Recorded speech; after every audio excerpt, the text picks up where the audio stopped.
नमस्कार विद्यार्थी मित्रांनो, पालकांनो, मी डॉक्टर देवश्री महाजन माऊली करिअर काउन्सिलिंग तर्फे पुन्हा एकदा तुमचं आमच्या यूट्यूब चॅनलला स्वागत करते।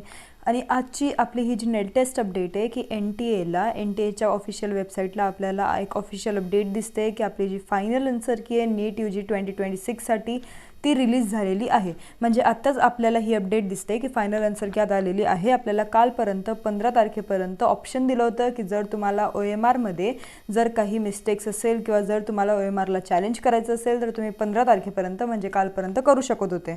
पण तुम्ही आता बघताय की फायनल आन्सर की मध्ये आपल्याला इतका काही चेंज दिसत नाहीये। आपण ही एकदा बघून घेऊ एक्झॅक्टली काय चेंजेस आपल्याला फायनल आन्सर की मध्ये दिसताय। तर मेनली जे ड्रॉप क्वेश्चन्स होते त्यांनी ड्रॉपच राहू दिले। इथे तुम्हाला दिसतंय की जे ड्रॉप क्वेश्चन्स आहे त्यामध्ये काहीच फरक नाहीये, ते ड्रॉप क्वेश्चन्स ड्रॉपच आहे। ज्यांचे आन्सर त्यांनी दिले होते ते तेच आहे, काहीच चेंज नाहीये। आणि जे आन्सर्स बरोबर होते, जे आन्सर्स त्यांनी ऑलरेडी सांगितले होते प्रोविजनल आन्सर की मध्ये तसंच सेम इथं दिसतंय। प्रोविजनल आन्सर की आणि फायनल आन्सर की मध्ये आपल्याला काहीच डिफरन्स जो आहे तो दिसत नाहीये, सर्व एक्झॅक्टली सेम आहे। ड्रॉप क्वेश्चन सेम आहे, राईट आन्सर्स सेम। तर आपल्याला ह्या गोष्टीवरून ह्या आन्सर कीवरून NTA ऑफिशियल आन्सर कीवरून हे क्लिअर होतंय की आज आपला जो रिझल्ट आहे तो आज रात्री येण्याची शक्यता आहे। म्हणजे आपण ज्या गोष्टीची आतुरतेने आतापर्यंत वाट बघत होतो ती गोष्ट आपल्याला आता दिसते आपल्या स्क्रीनवर की आपला जो नीट UGचा रिझल्ट आहे तो डिक्लेअर झालेला आहे। आणि आता जस्ट मी याच गोष्टीवर व्हिडिओ बनवत होती। आता तुम्हाला स्टार्टिंगला दिसलंच असेल की मी आज रात्री जो रिझल्ट तो डिक्लेअर होईल ह्या गोष्टी बनवत होती आणि आपल्याला व्हिडिओ बनवता ही अपडेट दिसली की नीटचा रिझल्ट जो आहे तो डिक्लेअर झालेला आहे ऑफिशियली। आणि टोटल किती तर 11.21 लाख कॅन्डिडेट्सने क्वालिफाय केलेला आहे। आणि जी नीटची काउन्सिलिंग आहे त्यामध्ये आपल्याला आता सर्व जे अपडेट्स आहेत ते सर्व दिसतील। आपल्याला आता टॉपर कितीचा आहे ते पण दिसेल। तर टोटल 138 कॅन्डिडेट्सने स्कोर केला आहे अबोव 690 मार्क्स आउट ऑफ 720। म्हणजे 690च्या वर जे विद्यार्थी आहेत ते अराउंड 138 कॅन्डिडेट्स आहे। आणि म्हणजे ऑल इंडिया रँक 138 140 पर्यंत इथंच जातोय। आणि over 93% appeared for NEET UG for the first time. हे यांचा फर्स्ट अपिअरन्स होता, म्हणजे फर्स्ट अटेम्प्ट होता। 99% are between 17 to 19 years of age. नंतर आपल्याला महत्त्वाचं काय आहे की 19 कॅन्डिडेट्स जे 19 कॅन्डिडेट्स आहेत त्यांनी 700च्या वरती स्कोर केलेला आहे। म्हणजे इथंच आपला ऑल इंडिया रँक 20 जातोय 700च्या वरती। नंतर अराउंड 1492 कॅन्डिडेट्सने 650 अबोव स्कोर केला आहे। 10,160 कॅन्डिडेट्सने 600 अबोव स्कोर केला आहे। आणि 90,780 अराउंड कॅन्डिडेट्सने 500 अबोव स्कोर केलेला आहे। आणि जो हायेस्ट स्कोर आहे तो आहे अराउंड 715 आउट ऑफ 720, जे मी ऑलरेडी माझ्या एका व्हिडिओमध्ये सांगितलं की 715चा ऑल इंडिया रँक 1 येईल। आणि तो आलेला आहे। आपल्याला दिसतोय की 715चा फर्स्ट ऑल इंडिया रँक आलेला आहे। तर आता कॅटेगरी वाईज क्वालिफाईड कॅन्डिडेट्स इथं तुम्हाला दिसत असेल की किती किती आलेले आहे। आणि हे मी ऑलरेडी माझ्या जे व्हॉट्सअपचं ग्रुप आहे त्याच्यावर ही जी PDF ही शेअर केलेली आहे।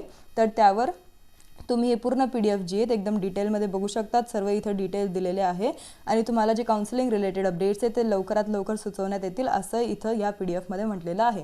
बाकीची काउन्सिलिंगसाठी आता नेहमीसारखं पुरेपूर लवकर प्रिपेअर राहा।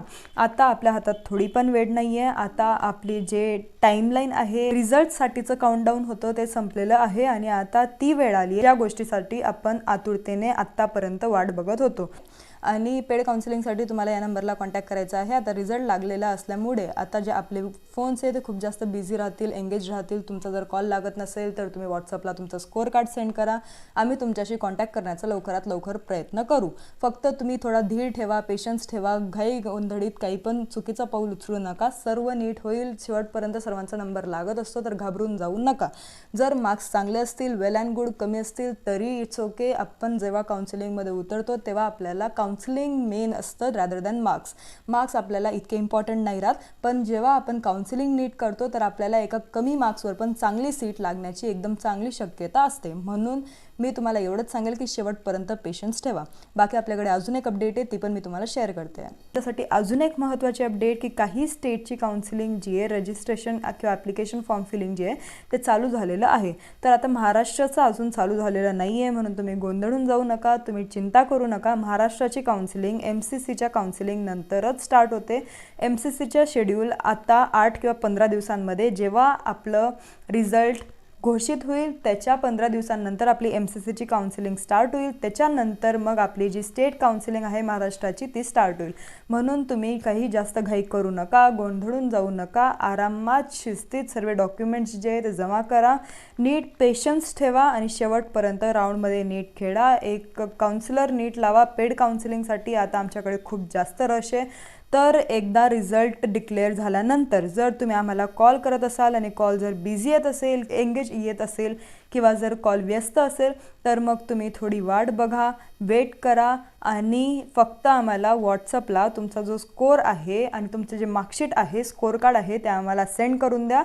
आम्ही सर्वांना एक एक करून रिप्लाय करण्याचा नक्की प्रयत्न करू आणि सर्वांना कॉल करण्याचा प्रयत्न करू. आमचे सिनियर कन्सल्टंट जे आहे ते तुमच्यासोबत कॉलवर लवकरात लवकर कनेक्ट होतील आणि तुमचे सर्व डाऊट्स क्लिअर करतील आणि पेड काउन्सिलिंगसाठी तुम्हाला सर्व जी इन्फॉर्मेशन आहे ती देऊन देतील. तर पेड काउन्सिलिंगसाठी मेनली आपला जो नंबर आहे तो खाली पण डिस्प्ले होतो आहे, पण जर तो तिथं दिसत नसेल तर इथं तुम्ही बघू शकतात. इट्स 8275518480. ही आपली खूप महत्त्वाची अपडेट होती, म्हणून मला वाटलं की आत्ता तुमच्यासाठी हा व्हिडिओ अर्जंटली बनवला पाहिजे. तर उद्या सकाळपर्यंत तुम्ही वाट बघा आणि काउन्सिलिंगसाठी जास्त घाई करू नका. सर्वांशी आम्ही कॉन्टॅक्ट करण्याचा प्रयत्न करू. तुम्ही घाबरून जाऊ नका. सर्व नीट आपल्या टाईमनुसार होईल, म्हणून उगाच घाई गडबडीत काही चुकीचा पाऊल उचलू नका. जे करायचं आहे ते विचार करून नीट पेशन्स ठेवून करा. ह्या वेळेस मला माहिती आहे खूप जास्त घाई होते, पण सर्व नीट होईल जर विचारपूर्वक सर्व गोष्टी नीट प्लॅनिंगने केल्या तर. प्लॅनिंगने केल्यावर काउन्सिलिंग एकदम प्रॉपर होत असते आणि तुम्हाला घाबरून जायचं नाही आहे. आतापर्यंत मी जो एक्सपेक्टेड स्कोर सांगितला ते मी ऑलरेडी व्हिडिओजमध्ये पोस्ट केलेला आहे. एक्सपेक्टेड स्कोर तुम्ही तिथं बघू शकतात. बाकी आपल्याला आता रिझल्ट लागल्यावर सर्व गोष्टी जे आहेत ते क्लिअर होतील. आता माझ्यापर्यंत खूप डाऊट्स आले की मॅम मार्क्स वर्सेस रँक कसं येईल. तर आपल्याला उद्या सर्व गोष्टी क्लिअर राहतील की मार्क्स वर्सेस रँक काय आहे, सर्व एक्सपेक्टेड स्कोर काय आहे, ते सर्व क्लिअर राहील. माझ्या प्रतीने मी तुम्हाला एक्सपेक्टेड स्कोर जो आहे तो ऑलरेडी सांगितलेला आहे आणि तो कितपत खरा राहील कितपत खोटा राहील ती वेगळी गोष्ट, पण मला त्या गोष्टीची हेल्प झाली ते माझ्यासाठी एकदम उत्तम आहे. आणि मी थोडा एक्सपेक्टेड स्कोर जर तुम्हाला वाटतं आहे की तुम्ही जास्त सांगितला आहे, बाकीच्या यूट्यूबर्सने कमी सांगितलं आहे, तर जास्त कधी पण चांगला, पण कमी जर असेल आणि तुम्हाला जर चुकीची एक्सपेक्टेशन लागली असेल की माझा कमी मार्क्सवर पण MBBSला माझा नंबर लागेल, तर हे चुकीचं आहे. आणि ही जी एक्सपेक्टेशन आहे ही एकदम चुकीची एक्सपेक्टेशन ठरेल जर कट ऑफ कमी आला तर. म्हणून कधी पण कट ऑफ जास्त गेस केलेला बरा असतो. म्हणून तुम्ही एक सेफ स्कोर, सेफ झोनमध्ये स्वतःला धरून चला जर तुम्ही माझ्या कट ऑफ अकॉर्डिंग जर वर्क करत आहात तर. काउन्सिलिंगसाठी तुम्ही या नंबरला आता पण व्हॉट्सअपला मेसेज करू शकतात आणि कॉलचं टायमिंग तुम्हाला माहितीच आहे की सकाळी तुम्हाला 10 वाजेपासून ते संध्याकाळी 6 वाजेपर्यंत तुम्हाला कॉल करायचे आहे. तुम्हाला जर पेड काउन्सिलिंग पाहिजे असेल तर तुम्ही व्हॉट्सअपला QR कोड म्हणून पण मेसेज करू शकतात. आम्ही सर्व आमचे डिटेल्स तुम्हाला पाठवून देऊ आणि तुम्हाला फक्त पेमेंट करायचं आहे. बाकी सर्व काउन्सिलिंग जे आहे ते आम्ही आमच्या हातात घेत असतो. बाकी काही पण डाऊट असेल तर कमेंट सेक्शनमध्ये नक्की सांगा आणि सर्व गोष्टी तुमचे लवकरात लवकर क्लिअर केले जातील.